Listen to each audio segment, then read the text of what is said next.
Halo warga sipil sekalian, beberapa minggu yang lalu kita disuguhkan pemandangan yang luar biasa sekali.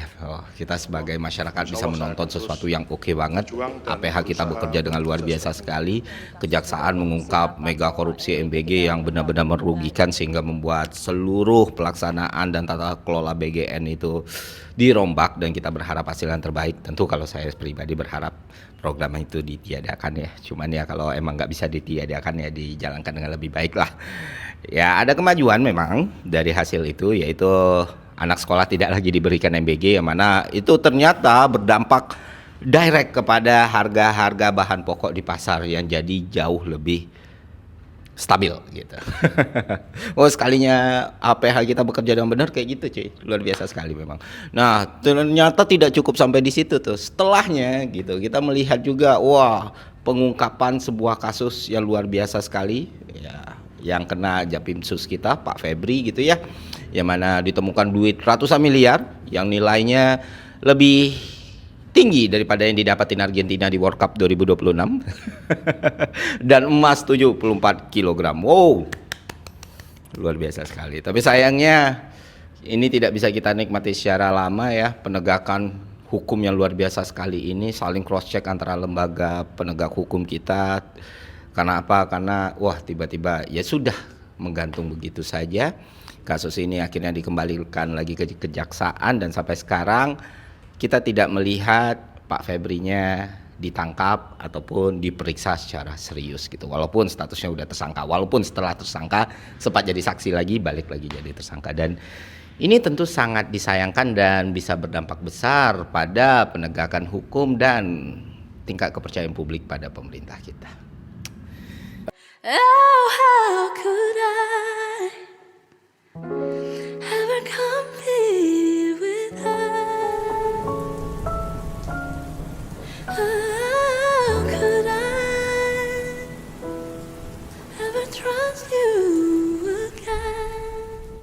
Halo, langsung aja sekarang di depan Kejaksaan Agung ada aksi massa, pesertanya bikin camping di situ menuntut pemberantasan korupsi dan berbagai tuntutan yang lain. Jadi kita mau tanya aspirasinya apa, kondisinya seperti apa, dan apa yang disuarakan dan apa yang mau dilakukan. Jadi ya supaya teman-teman tahu ada loh aksinya gitu. Hidup mahasiswa! Hidup! Hidup rakyat Indonesia! Hidup! Hidup perempuan yang terus melawan! Hidup! Gue baru aja balik dari aksi di depan kejaksaan, dan gue memutuskan untuk langsung balik ke kantor karena apa yang diperjuangkan di aksi itu salah satunya yaitu mantan Japimsus Febri Ardiansyah akhirnya ditahan setelah terombang-ambing, karena biasanya kan rompi pink itu ikonik sekali gitu. Kan kepada pelaku-pelaku koruptor. Bukan hanya Febri aja, sebenarnya banyak pelaku koruptor. Di semua instansi ya. Semua instansi, siapapun itu. Kita nggak memberi tolerin kepada non toleran lah kepada seluruh koruptor yang ada di Indonesia. Karena yang bawa mobil tinja itu. Hari Rabu yang bawa mobil tinja. Iya. Sampai malam kita, Bang. Nah, mobil tinja itu disemprotin nggak? Jadi gini, Bang. Jadi gini, Bang. Jadi mobil tinja itu sebelumnya kita aksi ini kita memang kolektif kolegial lah, Bang. Oke. Gitu. Berarti nggak ada yang mensponsori? Nggak ada, Bang. Serius? Ya. Bahkan saya, Bang, itu buat sewa mobil sedot tinja saya gak ada motor, Bang. Lu sewa mobil sedot tinja Iya, Bang. buat gade motor? Gak ada motor, Bang, karena sewanya. untuk bareng-bareng masyarakat, Bang. Gitu, kita kan menyuarakan apa yang memang menjadi keresahan kita bersama gitu, Bang. Ketika pelaku koruptor kok malah sampai dipanggil 2 kali hari ini pun nggak datang, alasan sakit. Banyak yang sakit, pemerintah mungkin sekarang mesti sakit kepada pemerintah, Bang. Gitu kan. Mantan kepala BGN sakit. Mantan Jampitsus sakit.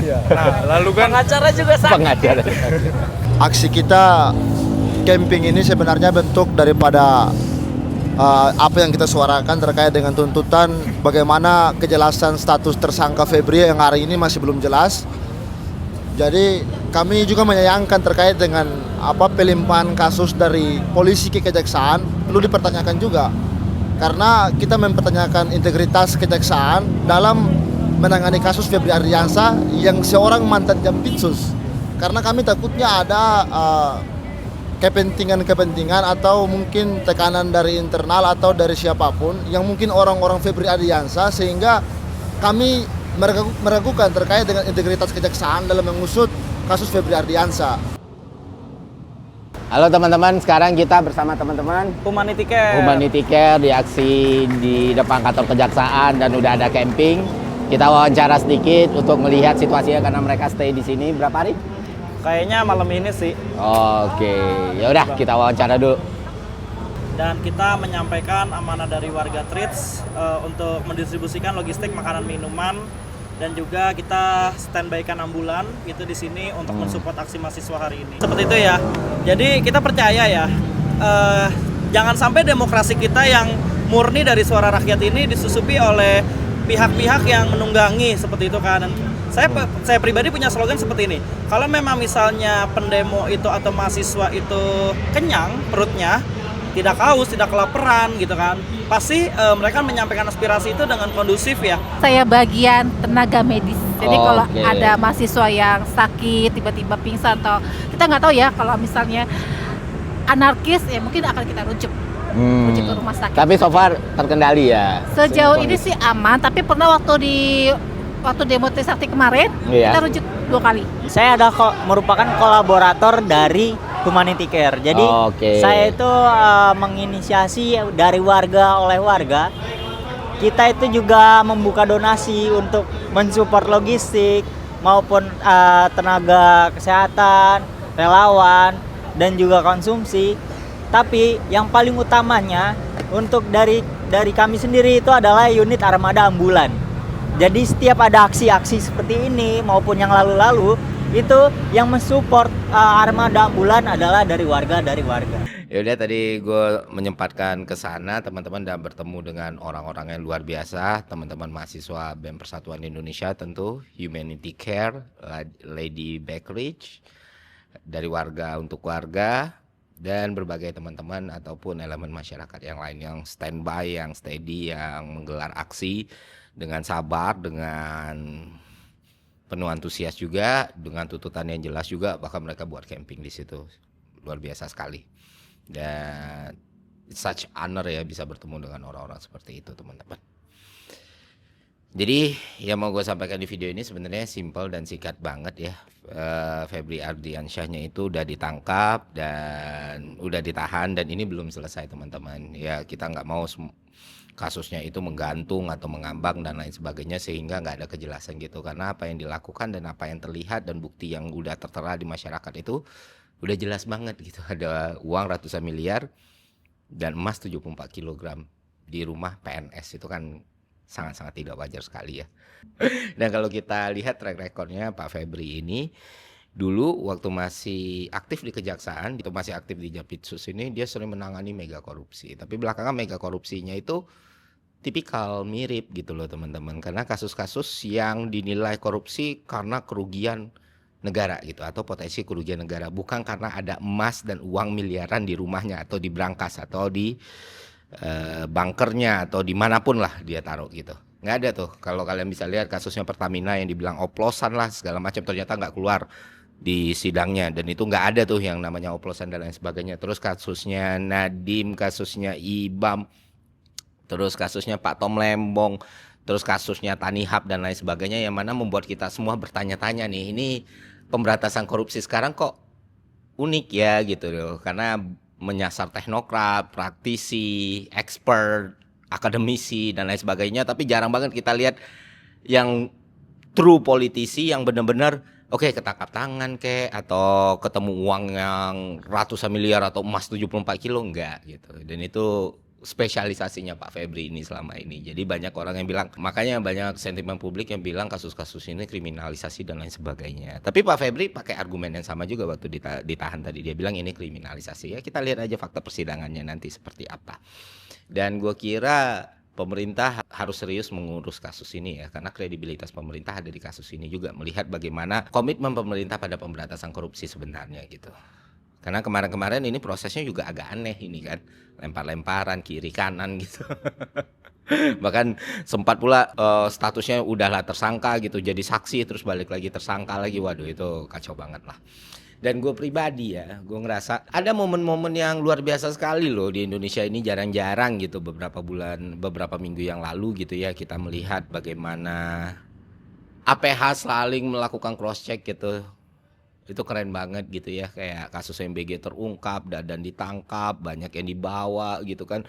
Kemudian kasus Febri ini terungkap juga, korupsi batubara dan lain sebagainya, TPPU dan lain sebagainya. Ini kan jelas gitu. Jadi kalau antara APH kita saling check and balance, masyarakat happy gitu, masyarakat akan apresiasi karena masyarakat itu objektif, mereka nggak punya kepentingan apapun, dan kita akan sangat-sangat bisa menilai sesuatu yang baik dan nggak ada beban juga untuk mengapresiasi atau mengkritisi. Dan seharusnya pemerintah bisa melihat itu, bagaimana waktu kasus BGN itu terungkap, MBG-nya dievaluasi, ke masyarakat ngasih sentimen positif, ya kan?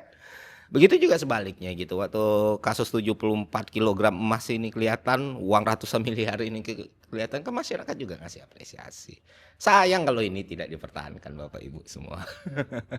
Sesekali masyarakat lah yang lihat gitu, masyarakat yang nonton gitu kan, masyarakat yang happy gitu.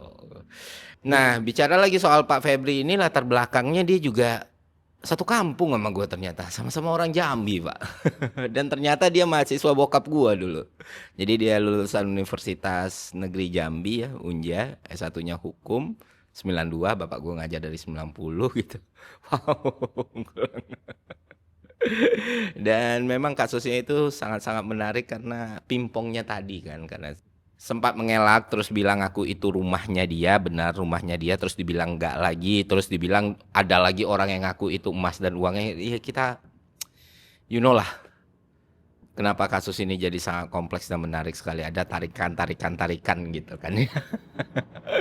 Ya syukurnya udah benar-benar diproses, takutnya kok ngilang gitu aja gitu, apalagi beberapa kali makir panggilan gitu. Nah, itu yang membuat kita semua ingin kasus ini cepat dituntaskan secara transparan. Kita juga nggak mau penanganannya kayak Andri Yunus waktu itu yang sampai sekarang masih penuh dengan ketidakpastian ya teman-teman. Dan juga yang gue rasain ya, masyarakat sipil sekarang makin kompak. Intinya kalau sesama masyarakat sipil nih, kita nggak punya jabatan nih, kita nggak punya power nih, kita nggak punya alat kuasa nih, kita nggak bisa nentuin hidup orang by tanda tangan nih. Iya tentu kita semua nggak sempurna teman-teman, tapi kan kita bisa lihat kalau kita bersatu, kalau kita saling dukung gitu ya, itu akan lebih baik buat semua orang. Itu sih menurut gua. Nah kasus ini juga sempat rame gara-gara Pak Hotman Paris ya. Pak Hotman Paris ini kan juga menarik sekali sebenarnya. Sebelumnya dia sering buat konten dan bersuara soal Pak Nadiem Makarim ya, dia bilang agak bitter dan salty ya, dia bilang ya karena Pak Nadiem pelit gitu dan lain sebagainya. Nah, terus tiba-tiba jadi pengacara Pak Febri gitu kan, orang semua kaget gitu ya, ngeluarin konferensi pers yang nyerang wartawan gitu, nyerang semua orang gitu, kayak wah kok jadi kayak super power sekali Pak Hotman ini gitu. Dan ternyata kena, akhirnya ya balik lagi, netizen nggak suka perilaku seperti itu. Dan Pak Hotman juga sudah menyatakan mundur dari pengacara Pak Febri dengan alasan sakit ya, lagi musim memang, kepala BGN juga sakit gitu, Pak Febrinya juga sakit, ya sudah. Makanya waktu itu sempat isunya agak shifting dikit, terus belok lagi, dan untungnya udah ditangkap sekarang. Dan ya itu yang bisa gue kabarin karena mendadak banget videonya. Jadi Pak Febrinya udah ditangkap tapi belum pakai jaket pink, tapi udah diborgol, dibawa ke rutan KPK kalau nggak salah ya. Udah pakai mobil tahanan tadi. Ya kita lihat aja perkembangan selanjutnya kasusnya seperti apa gitu. Apakah akan diproses hukum secara jelas dan konkret? Tentu itu yang kita harapkan semua, karena ini akan jadi presiden yang sangat berpengaruh pada pemerintahan dan komitmennya atas pemberantasan korupsi gitu teman-teman. Oke, itu aja dari gue. Semoga konten ini bermanfaat. Sampai jumpa di konten selanjutnya. Siap.